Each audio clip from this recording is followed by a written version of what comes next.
السلام عليكم ورحمة الله وبركاته. أسعد الله أوقاتكم بكل خير. أكرر، لا تنسوا الحالة الاجتماعية. هذا رقم الفيديو 338 الثاني. هذا الفيديو الثاني صرت أقسمهن كل 20 دقيقة فيديو مشان أخلصهن مرة واحدة. أنزل أكثر من فيديو باليوم إن شاء الله.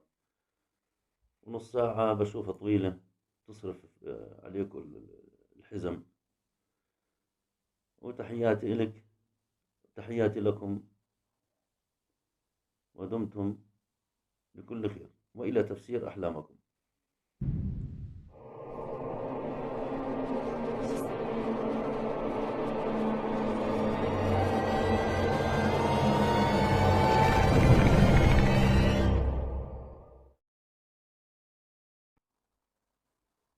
نبدأ بحلم علي ناصور.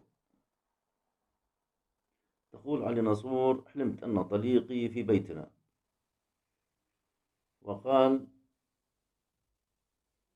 عندما تذهبين للمنزل لا تمسح الغبار.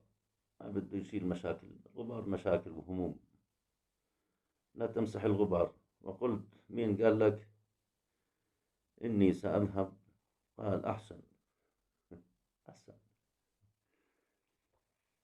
وقلت له: ارجع لي حقوقي التي سرقتها، ولم يقبل ورفض. وكنت أهدده بالضرب بالنعال، وظل مصر على موقفه. ودعيت عليه، وقلت في نفسي أو ندمت ولمت نفسي بعدها. ليش دعيت عليه؟ بحبش أدعي على حدا. ما دواعي في هالنسوين متعبة.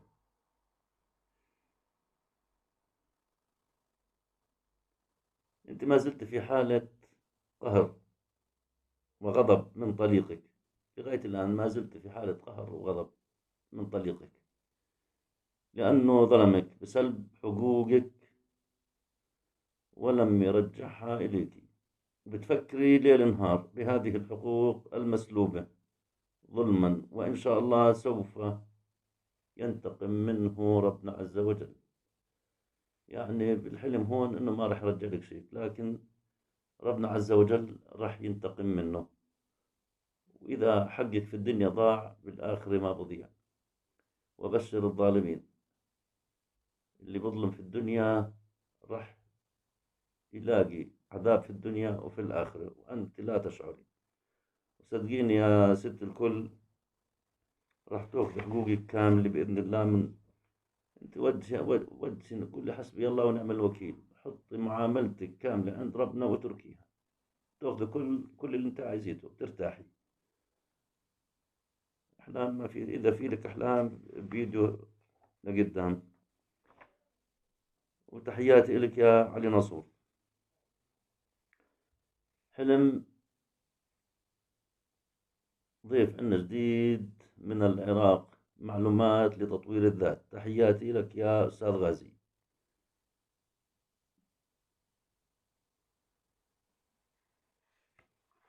والله أنا بفرح لما يجيني رجل.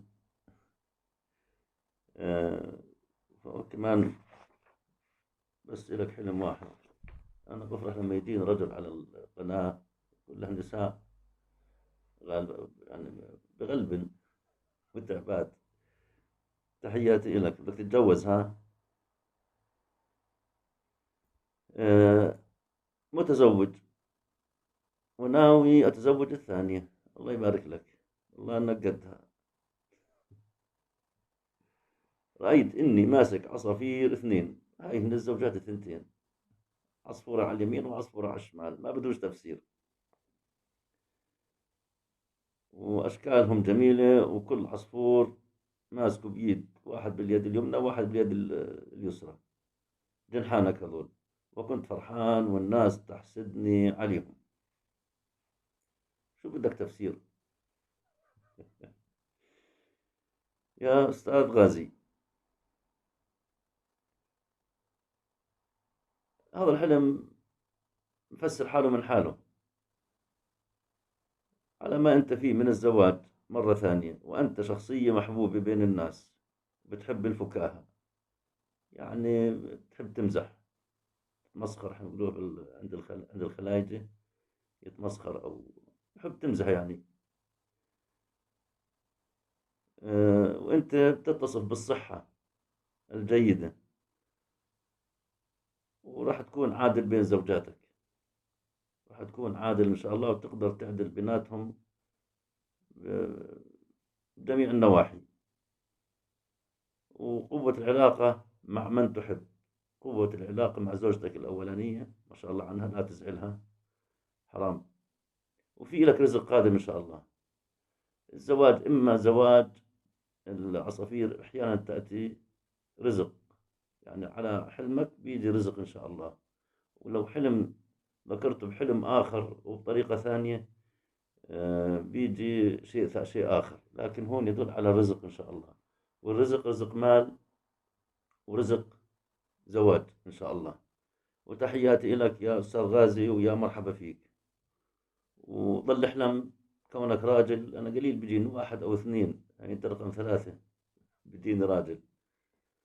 وحياك الله يا أستاذ غازي. حلم أزهار الربيع،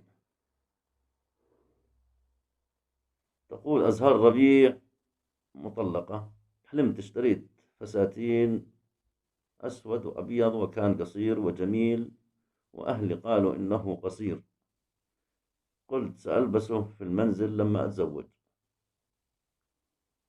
وقالوا أنت تخنتي، يعني صرت دبة، ولابس حذاء أسود وتسريحة، وشعري مقصوص، وصبغة بلون الشيب، ومزينة حالك ومزبطة حالك. يا أزهار ربيع، أنت عندك تقصير في العبادات، مقصرة في الصلاة بالعبادات، وهذا تنبيه لك، أول شيء تنبيه لك. واحتمال يتقدم لك عريس لن يكون كما يريدون، راح يتقدم لك عريس لن يكون كما يريدون أهلك، احتمال يعجبك أنت ولا يعجب أهلك، وراح تواجهي بعض المشكلات بين الرفض والموافقة، فلان رافض، فلان موافق، أوافق ما أوافق، من هالأمور هاي. وفي عراقيل تحصل أنت غير راضي عنها، وغير راضي عن وضعك الحالي، وتحاولي تغيير روتين حياتك للأفضل. واحتمال توديع العزوبية، احتمال راح تودع العزوبية قريبا إن شاء الله. وتحياتي لك يا أزهار الربيع. حلم أم أسامة أو أم سمر، لا بقول لك أم أسامة، أم سمر. يبين عليك، مفاول عليك، بدك تتجوز إن شاء الله.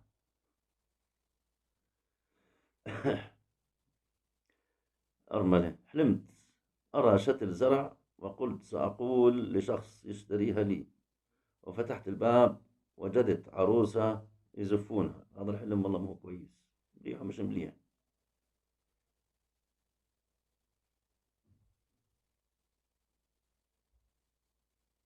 ولقيت بنات خالي أو خالتي، وكان العرس بنت خالتي، ورأيت رجل كأنه العريس رافع ثوبه، ورأيت ساقه بدون شعر. ودخلنا غرفة لزف العروس، ورأيت إني مع زوجي المتوفي رحمة الله عليه بسيارة، وكانت الدنيا ظلام.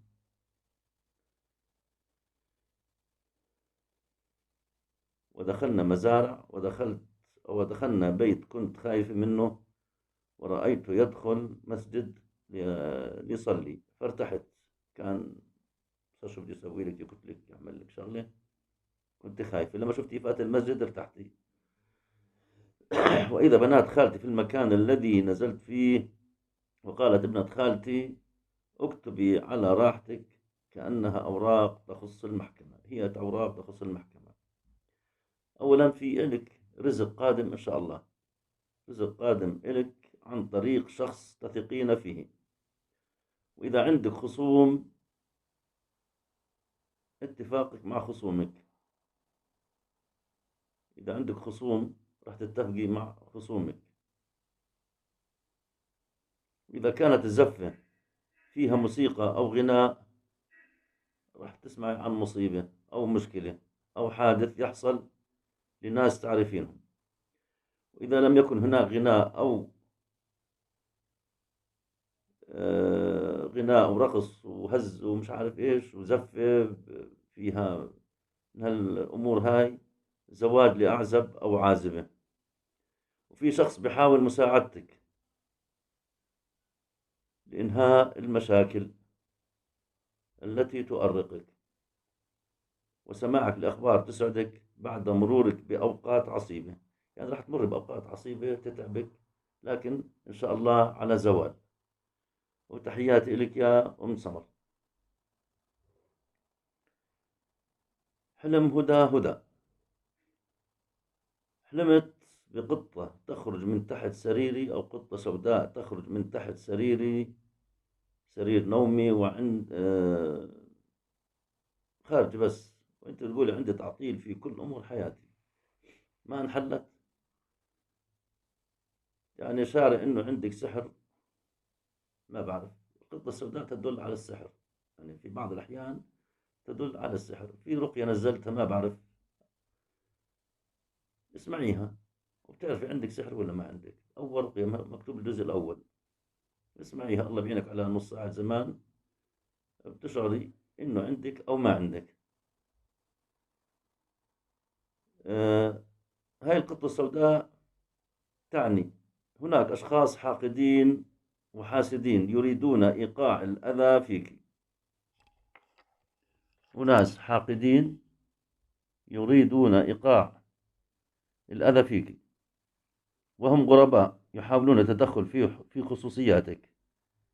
غرباء، مش غرباء بتعرفهم، مش غرباء يعني مش من أهلك، مش من من أقاربك، بدهم يأذوك هذول. ربما يوجد شخص في حياتك ماكر، يوجد شخص في حياتك ماكر. إذا مش الحلم الأولاني، التفسير الأولاني، احتمال يكون في شخص في حياتك ماكر ومخادع، لا يتمنى رؤيتك، لا يتمنى رؤيتك سعيدة، بتقرب منك مشان يجيب لك مشاكل، بل يعمل لإيذائك باسم الحب.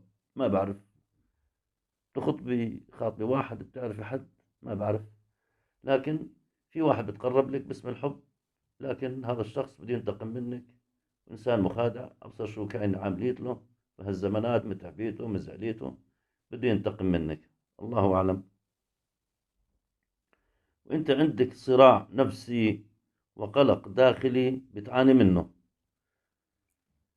نيجي لآخر قسم، احتمال يكون عندك سحر، احتمال يكون عندك سحر مرتبط بتعطيل حياتك، والله أعلم. احتمال يكون عندك سحر تعطيل من ناس، هذول اللي حاسدينك، اللي مش حابين لك الخير. فأنت افحصي نفسك مثل ما قلت لك، إذا مش برقيتي برقية حد ثاني، لكن رقيتي إن شاء الله رب العالمين راح تكون ناجحة، لأنها مجربة بإذن الله. وتحياتي لك يا هدى. حلم يا رب نصرك. عزباء. حلمت أن شخص أعرفه متزوج أعطاني مرآة خلفيتها خضراء منقطة نقط سود ونقط من الخلف، ورأيت من النافذة ثلج كثير جميل، ومعي أختي المتزوجة.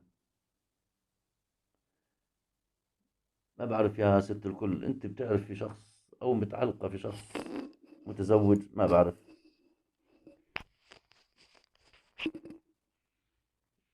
راح ترتبطي بشخص جديد وتعارف جديد، احتمال يكون هذا الشخص نفسه المتزوج، احتمال.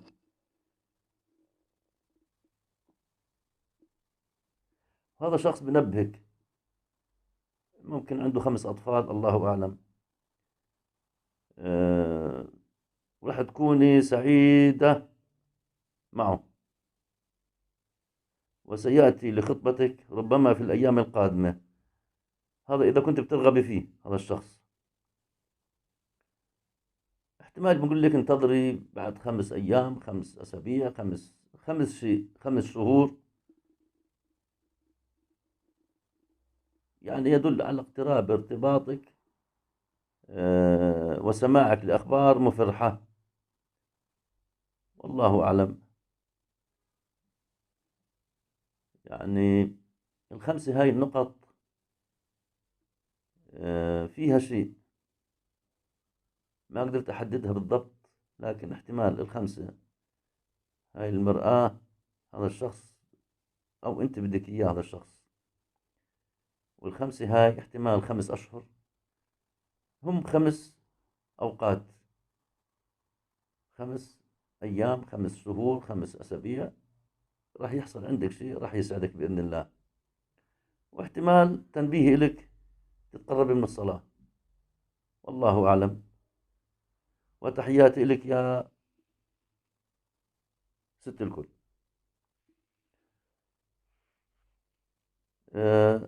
حلم دينا أو ديناتو الرحمن، ديناتو الرحمن. حلمت بأمي المتوفية رحمها الله مريضة في الفراش. هذا الحلم متكرر عدة مرات.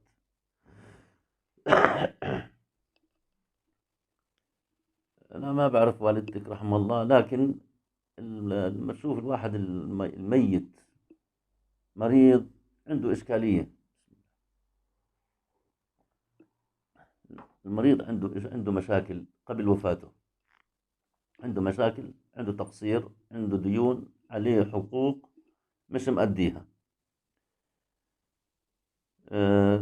هاي الحقوق للناس ولم تسددها قبل وفاتها، أو هناك من ظلمتهم، ممكن ظلمت ناس وبتطلب مسامحتهم. وهاي تنبيه برضو إلكم في البحث عن والسؤال لتبرئة ذمتها. هذا إلكم برء ذمة والدتكم، عليها حقوق، حد يسامحها، ظالم حد، الله أعلم. واحتمال أيضا يدل على ابتعادك عن شخص بسبب كذبه وخيانته. راح تبتعدي عن شخص بسبب كذبه وخيانته إلك. إذا موجود في شخص تعرفيه بحياتك، بدك تخطبيه، بده يخطبك، هذا الشخص راح يكون مش كويس، راح تبتعدي عنه. واحتمال بتنبهك والدتك أن بعض تصرفاتك تزعجها، بعض تصرفاتك بتزعجها. وادعوا لوالدتكم، ربما هناك من هو في عمر والدتك سيمرض بمرض والدتك، أو زواج لأعزب من أبنائها، الله أعلم. راح تتخلصوا من الخلافات، واحتمال يكون في عندكم خلافات راح تتخلصوا منها. وأمك بحاجة للدعاء والصدقة. وتحياتي إلك يا ست الكل. حلم زهرة الحياة. تقول حلمت أختي المتزوجة أنها تدعو وتقول يا رب ارزقني، وانفتحت السماء ورأت سفينة تسافر بالهواء بالبحر. فرج إن شاء الله بعد ضيق، والشفاء من الأمراض إذا في حد مريض. ويوجد أمنيات تشغل بال أختك، وربنا عز وجل راح يستجيب دعائها، راح تتخطى المصاعب، وفي فرص الرزق قريبة جدا. احتمال تسمعي عن وفاة شخص، هذا السفينة بالهواء، احتمال تسمعي عن وفاة شخص. وإذا مش وفاة شخص، انتشار أمراض، انتشار وباء، من هالأمور هاي، والله أعلم. حلم زهرة الزنبق. حلمت أن حلمت أني في السوق أبحث عن شراء حذاء، ودخلت محلات كثيرة ولم يعجبني شيء، يعني مش عاجبك العجب ولا صيام رجب. ولفت انتباهي ملابس، وخرجت من السوق ورأيت شاب مجهول، وجلسنا على الشاطئ أكلنا سندويشات وقال عايز أسبح وأغطس في الماء، وترك ملابسه، وقلت هسه بلاش حد يسرقهن، خلينا نستر إياهن بالمي أو اتركهن، وتركته وعدت للمنزل. بحكي ليش بدكيش تتجوزي؟ ليه؟ هاي الأيام أو الأيام القادمة إن شاء الله ستنشغلين في أمر معين وراح تحتاري فيه، لن تنجزي شيء أبدا.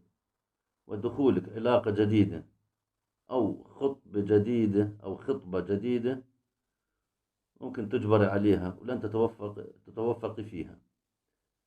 احتمال يجبروك أهلك عليها، بدك تتجوزيه غصب عنك، سيبيك من فلان سيبيك من علان، ما راح تتوفقي عليها، ما راح يعجبك أو ما راح يتم. هذا الشخص غريب، لكن هذا الشيء هذا لن يتم. واحتمال يكون هذا الإنسان إنسان حاقد عليك، الله أعلم. وتحياتي لك يا ست الكل. أنهي هذا الفيديو، والسلام عليكم ورحمة الله وبركاته.